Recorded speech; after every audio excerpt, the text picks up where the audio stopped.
তোমার আচরণে আমি আঘাত পেয়েছি, কিন্তু চিৎকার করিনি, কোনো অভিযোগও করিনি, শুধু নিজেকে সরিয়ে নিয়েছি। তোমার জীবন থেকে নীরবে বিদায় নিয়েছি।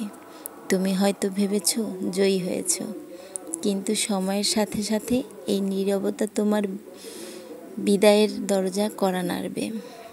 তুমি হয়তো এড়িয়ে যেতে চাইবে, কিন্তু নীরবতা থেমে থাকবে না, কারণ সত্যিকারের প্রতিবাদ কখনো গর্জন করে না। এটা নিঃশব্দে বয়ে চলে যতক্ষণ না হৃদয়ে অনুশোচনা বোধ হয়। আসসালামু আলাইকুম বন্ধুরা, ইনি হচ্ছেন আমার চাচাতো শাশুড়ি আম্মা। বাবা মার উপরে রাগ করে খাওয়া দাওয়া বন্ধ করে দিয়ে অসুস্থ হয়ে পড়েছে। তার সেবা যত্নই আমরা নিয়োজিত ছিলাম। সে এখন আলহামদুলিল্লাহ অনেকটা সুস্থ, ভালোই আছে, কিন্তু আপনাদের মাঝে ভিডিওটা শেয়ার করার সুযোগ হয়ে ওঠে নাই, তাই আজকে করলাম।